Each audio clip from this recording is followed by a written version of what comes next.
that we have seen over, actually hindi lang past weekend, kahapon lang, nagbaha na rin ng matataas in different parts of the country. The environmental and social costs of these reclamation projects outweighs the benefits and just negatively impacts the lives of the ordinary Filipinos, Mr. Speaker, ginoong sponsor.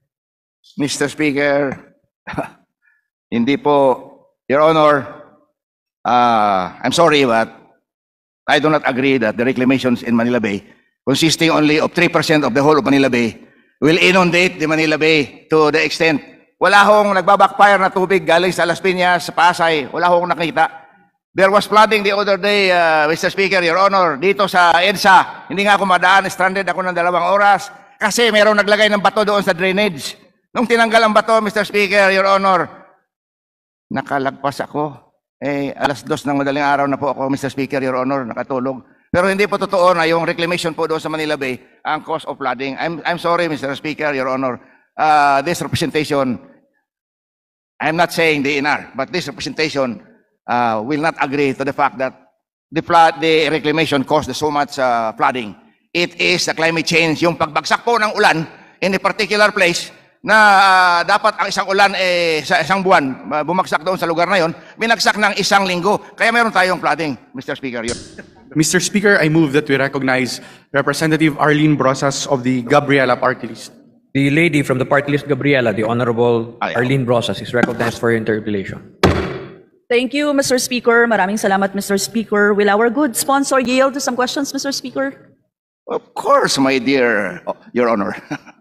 Thank you, Mr. Speaker. Mr. Speaker, I would like to follow up on the suspension guidelines of the reclamation projects in the country. Ano na po yung klarong guidelines tungkol sa utos na suspension ng mga reclamation projects sa bansa? Naglabas na po ba ang DENR ng clear order and guidelines hinggil sa suspension na ito, Mr. Speaker? Mr. Speaker, Your Honor, yung suspension, of course, happened when there was clamor to look further whether the permits granted by the PRA is compliant to laws and regulation. Whether or not yung DNR will be involved, yes, because they gave the ECC. But the ECC is only an environmental planning tool. It's not a notice to the whole world to let the project proceed. Although 1 or 2 has started the reclamation project, there are other stakeholders within Manila Bay na nagko-complain, Mr. Speaker, Your Honor, na mawawalaan sila ng sunset.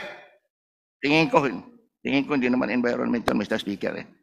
But with that as it may, the DNR is doing everything to collectively study by virtue of the order of the President to take a second look into the cumulative total impact of the reclamation within Manila Bay, whether or not it's going to cause flooding, whether or not the buildings that will be erected thereon, the ensuing garbage that will come out of the structures will be handled correctly by the proponents of the reclamation, Mr. Speaker, Your Honor. Yes, Mr. Speaker, tinatanong po natin to kung magbababa ang DENR ng clear guidelines hinggil sa suspension. Kasi if you remember, magdadalawang buwan na po simula nung nagbigay ng verbal order si President, di ba? Pero hanggang ngayon, wala pa rin tayong makuhang clear guidelines, Mr. Speaker. Meron po ba o wala? Wala pang guidelines, Mr. Speaker, Your Honor. But the study is continuing together with PRA, who is the licensing arm for the reclamation projects. So, Mr. Speaker, you are in, the DNR is speaking with PRA at iba pang stakeholders, you're saying that, Mr. Speaker, para dito sa pag-aalam kung ano ang magiging clear guidelines dito, Mr. Speaker? Yes, Mr. Speaker. Yes. Yes, Your Honor. Continuous dialogue is being done. And hindi naman sila nagpapabaya. Inaapura nga nila dahil yung mga investors ay nag-aapura na rin. Hindi po pwedeng pabayaan lang ito to have a indefinite impact on the investments. Thank you, Your Mr. Honor. Speaker. Kasama po ba yung mga maapektuhan, katulad ng yung mga nakatira doon, malapit sa mga areas na yan? Yung mga Kasama po yun, Your ISFs? Honor, Mr. Speaker. Thank you, Mr. Speaker. So yung constant dialogue at saka yung may mga schedules po ba yan? Do you have schedules of that? Ano-ano po yung mga activities under doon, Mr. Speaker, ng DNR? Ano yung kailan? Parang ganon. Kailan yung pinakamalapit na schedule? Wala pa, Mr. Speaker. Kung schedule ang pinag-uusapan, time and where and what to do, wala pa, Mr. Speaker. But the DNR has already met with the various affected people, especially yung mga doon po sa Manila Bay, and those who are complaining, and those who are affected, and those who are in the future that will live in the high-rise buildings that will be constructed there. So, yun po ang dialogue na nangyayari, but as to a definite time frame to make a decision whether to continue with the reclamation or not has not been reached, Mr. Speaker, Your Honor. May we know, Mr. Speaker, yung planong high-rise building? Siguro submit na lang po, Mr. Speaker, yung ganong plano, no? Anyway, Mr. Speaker, gusto ko lang tanungin yung tungkol naman sa isa sa mga reclamation projects sa Manila Bay. Specifically po ito sa Navotas Coastal Bay Reclamation Project. Now, what is the number of individuals or families situated in the area that will be displaced, Mr. Speaker? Mr. Speaker, Your Honor, in the meantime, the DNR is assessing the situation. A cease and desist order has been issued, Mr. Speaker, Your Honor. So maaaring hindi ito magtuloy kasi may cease and desist order, Mr. Speaker. Pero merong mga maapektuhan. Ang tanong ko po kasi individuals and families situated in the area, may mga na-displace, madi-displace? Mr. Speaker, Your Honor, if you're referring to the informal settlers therein and the former settlers therein sa Navotas, Your Honor, yes, there was already a dialogue conducted together with them. Mr. Speaker, I'm asking about the number, kung ilan ang maapektuhan. Halimbawa, kung i-displace ito ng gobyerno, ano ang magiging plano ng gobyerno sa kanilang tirahan at hanap buhay? Kasi yun po, yung area na yun, mga mangingisda at magtatahong yung nasa lugar. So, Mr. Speaker, ano ang plano ng gobyerno dito? Your Honor, Mr. Speaker, as of now, wala akong definite number. But the DNR has been coordinating with the NHA kasi may pangako ang ating Pangulo na bigyan ng decent pabahay lahat ng walang bahay. Kaya naman, siyempre, yung NHA at saka DNR nagko-coordinate para matulungan yung mga informal settlers therein. But definite number, wala po, including the LGUs thereat. Thank you, Mr. Speaker. No? So, in coordination with NHA, pero wala pong pondo yung NHA ngayon eh. So paano sila magpapatayo ng pabahay, Mr. Speaker? Tapos yung 4PH na pabahay nila, Mr. Speaker, di ba? Ito yung 1 milyong pabahay pero kailangan magbayad ng 3,000 to 4,000 ng mga mamamayan. Baka hindi po yun kayanin ng mga mangingisda at magtatahong sa lugar, no? Na i-reclaim na area kung doon sila Mr. Speaker, Your Honor, displace. Tama po kayo, ngunit siyempre yung NSA wala ng pondo, yung DSUD mayroon. Sila daw ang ngunit, Mamahal. Mr. Speaker, Your Honor, let's face it, hindi naman insigida tomorrow mabibigyan lahat ng bahayan dahil doing 6 million housing is next to impossible dream up to 2008. But a portion of it, large portion of it, because of the initiative of the President and the DSUD to go ahead, regardless of the meager budget that is granted to them, I knew for a fact that they are going ahead sa paggagawa nitong mga buildings for the informal settlers. 3,000, Your Honor, Mr. Speaker, might be unaffordable, but that is reality. If you want a roof over your head, magtrabaho ka naman, Mr. Speaker, para makabayad doon sa 3,000, Your Honor. Yes, Mr. Speaker, ang sinasabi ko lang kasi magtatahong yung mga nasa lugar tapos lima sa isang pamilya at the average, no, hindi talaga yun kakayanin. Tapos alam naman natin magkano lang yung kinikita ng mga magtatahong. Hindi talaga abot ng 3,000, ano. And it is up to the government, do not abandon our people doon sa ganong sitwasyon. Kaya nga, naghahanap sila, eto, madi-displace pa sila, kailangan pa nila ng livelihood, baka mas lalong lumala yung kalagayan nila, Mr. Speaker. Anyway, Mr. Speaker, gusto ko lang naman sabihin na itong mga reclamation projects have irreversible damage to our environment. Ano po? And aside from this, yung mga livelihood nga ng mga local communities natin, sila yung greatly maapektuhan by these projects. This will also worsen the flooding of the coastal areas when there are heavy rains. Ngayon nga lang po, matindi na yung mga baha eh. So parang eto pa, mas lalo, dadagdag tayo kung magre-reclaim ng area. Alam naman po natin yon, pag nag-reclaim ka ng area, definitely merong lulubog na area. So ganun po yung that we have seen over Actually, hindi lang past weekend, kahapon lang, nagbaha na rin ng matataas in different parts of the country. The environmental and social costs of these reclamation projects outweighs the benefits and just negatively impacts the lives of the ordinary Filipinos, Mr. Speaker, ginoong sponsor. Mr. Speaker, hindi po, Your Honor, I'm sorry, but I do not agree that the reclamations in Manila Bay, consisting only of 3% of the whole of Manila Bay, will inundate the Manila Bay to the extent. Wala hong nagbabackfire na tubig galing sa Las Piñas, sa Pasay. Wala hong nakita. There was flooding the other day, Mr. Speaker, Your Honor, dito sa EDSA. Hindi nga ako madaan, stranded ako ng 2 oras kasi mayroong naglagay ng bato doon sa drainage. Nung tinanggal ang bato, Mr. Speaker, Your Honor, nakalagpas ako. Alas 2 ng madaling araw na po ako, Mr. Speaker, Your Honor, nakatulog. Pero hindi po totoo na yung reclamation po doon sa Manila Bay ang cause of flooding. I'm sorry, Mr. Speaker, Your Honor. This representation, I'm not saying DNR, but this representation will not agree to the fact that the reclamation caused so much flooding. It is the climate change, yung pagbagsak po ng ulan in a particular place na dapat ang isang ulan sa isang buwan, bumagsak doon sa lugar na yon, binagsak ng 1 linggo. Kaya meron tayong flooding, Mr. Speaker, Your Honor. Yes, Mr. Speaker, ang sinasabi lang naman natin dito, matindi yung environmental and social cost ng mga reclamation projects na ito. Kaya po siguro natatagalan din, at sinabi ninyo kanina, na marami talagang stakeholders na nag-uusap kaugnay dito, Mr. Speaker. And we should listen, lalong-lalo na dun sa mga people na maaapektuhan, and yung mga lugar, mga areas na maaapektuhan, yung environmental damage sa kanila, Mr. Speaker. Yun lang naman, Mr. Speaker, yung natin. Mr. Speaker, Your Honor, tama yun. I agree with you 100%.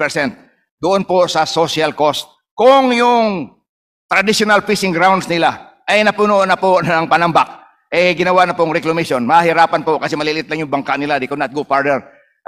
In fact, they cannot go to the West Philippine Sea or Scarborough. Masyadong malayo yon, Your Honor, Mr. Speaker.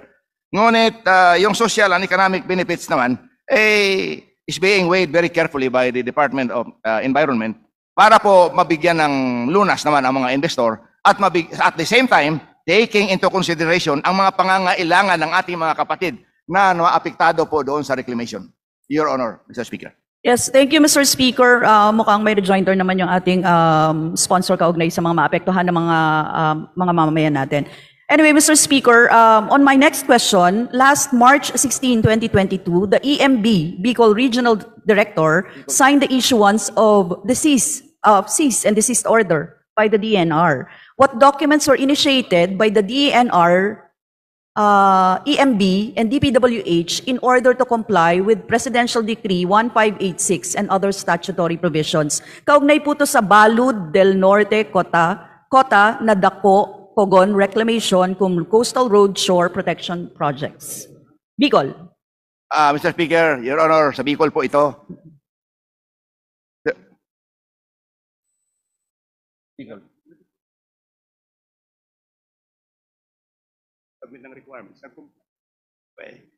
Mr. Speaker, Your Honor, for the information of my distinguished colleague, yung cease and desist order po, mayroon silang pinakomply. Na-comply niya, ayos naman yung mga requirement, na ibigay naman, kaya nag-proceed na po, Mr. Speaker, distinguished colleague.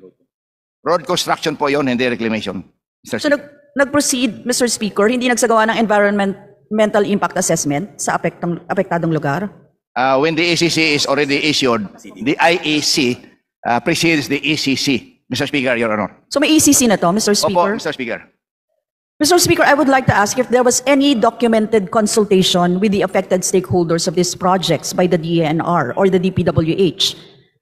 Kasama po yung mga nag-oppose sa projects, Mr. Speaker. Mr. Speaker, Your Honor, meron daw po. We can provide you a copy. If needed, Mr. Speaker. Yes, Mr. Speaker, gusto nating malaman at masabi ninyo here kung sino-sino po yung mga nag-oppose sa projects. Mr. Speaker, Your Honor, kung sino-sino yan, nung si Balas. Kasi sabi nyo kanina, you have documented consultation di ba? Sa mga affected Una-una, Mr. Speaker, Your Honor, Save Gubat. Save Gubat. Gubat ito sa Bicol ito, Mr. Speaker, Your Honor. Save Gubat movement. Katulad po ito ng Save Coron movement. So, Mr. Speaker, yan yung dalawa. Mr. Speaker, nakonsulta ba ang One Sambayan Sorsogon NGO po yun, Mr. Speaker. By the regional director. Yes, Mr. Speaker. Yung Save Gubat Bay movement, yung sinasabi nyo kanina, sila ay kasama doon sa nag-oppose. Yes, Mr. Speaker. Kasama sila sa consultation. Yung KOTA na Dako Crablet Works Association o KOTAW, Quota, Mr. Quota. Speaker, kasama rin, Your Honor. yung King Crab Racers Association, SKRA, King Crab, Mr. Speaker, Your Honor, kasama din. at yung Samahan Alay sa Kalikasan Cooperative sa AKCO. Alay, Nakausap nyo? sa kalikasan, Mr. Speaker, kasama din. Marami pala sila, Mr. Speaker. So, Mr. Speaker, itong lahat ng ito, familiar kayo sa kanilang mga position papers at kanilang mga pagtingin, pag-unawa? Mr. Speaker, kanya-kanya silang position paper, kaya medyo kinulate lahat yan at nakita na yung project naman is para sa pangkalahatan. Kaya nag-proceed, Mr. Speaker, Your Honor. Yes, Mr. Speaker, gusto ko lang ma-confirm kung silang lahat, were they invited to all stakeholders na ginanap na meeting ninyo, yung documented consultation ninyo, Mr. Speaker? Mr. Speaker, Your Honor, yes, yung regional director, Your Honor, ang nag-invite sa kanila. Bakit po ang sabi nila, they were never invited sa known reclamation coastal road project na ito or sa forum mismo ng DPWH kung saan dapat na-discuss in full transparency yung details ng coastal road projects. Hindi nyo daw po sila inimbita, Mr. Speaker. Mr. Speaker, Your Honor, lahat sila kinumpida and just for the record, to set it straight, hindi po reclamation yon, road project po yon, Mr. Speaker. So, road project, pero yung mga maapekto yung imbitahan, Mr. Speaker, di ba? Yes, naimbitahan, Mr. Speaker. Kaya yung listahan at saka yung mga pictures sa meeting, papadala namin sa office ni distinguished colleague Thank bukas. you, Mr. Speaker. Gusto nating malaman kung totoo yung sinasabi ninyo kasi ang sabi nila, ni isa sa kanila ay hindi na imbitahan sa consultation na ito, Mr. Speaker. Mr. Speaker, Specifically sabi dito nila, ito sabi naman nung sa likod ko, na imbitahan. Sinasabi lang natin ang katotohanan. Kaya, susubmit namin yon, including pictures. Kasama po ang pictures, Mr. Speaker, because pictures speak louder than words.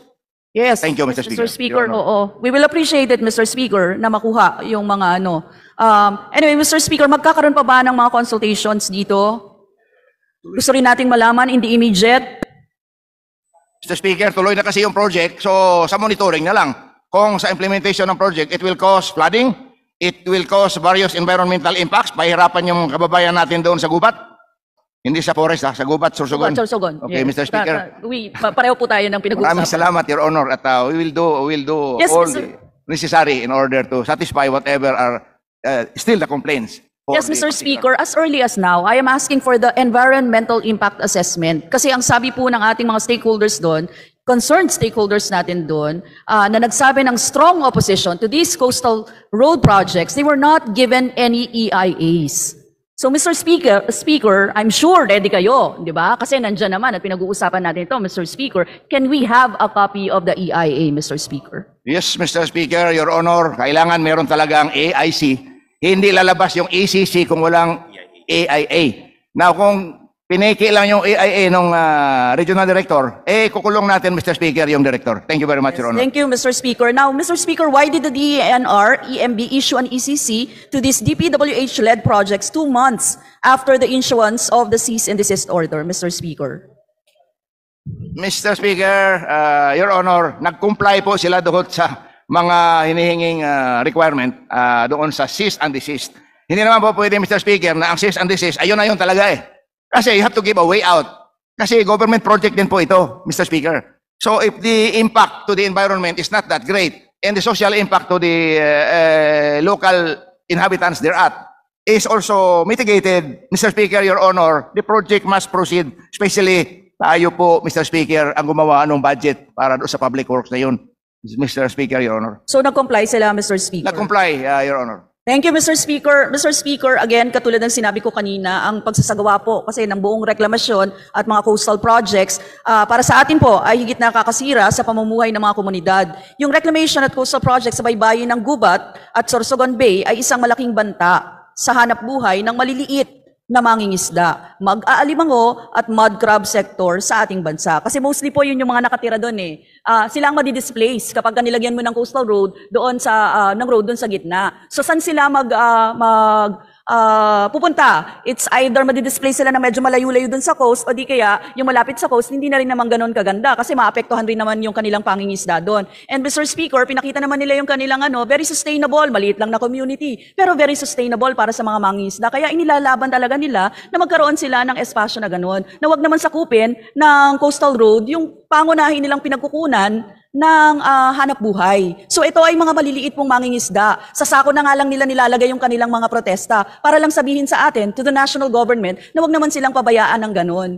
Na yung pangangalaga nila sa kalikasan, sa pamamaraan ng maliit lang. Kasi talo naman sila sa mga malalaking malalaking mga pangisdaan Sa totoo lang, pag kino-cover na yun doon sa coastal, wala na silang napapangisda doon. So ang ginagawa nila, self-sustaining kahit papano sa community, may mga pamamaraan silang ginawa kung saan yung mud crab, no? Yan yung kanilang ginagawa, mag-aalimango, etc. At kung ano, pa. At kung mawawala sila doon because of this coastal road project, reclamation, kawawa naman yung mga tao, Mr. Speaker. So siguro yun na lang for the last sinasabi ko sa inyo na kalagayan. You have to look into this, DNR, kasi kayo po ang mananagot dito no?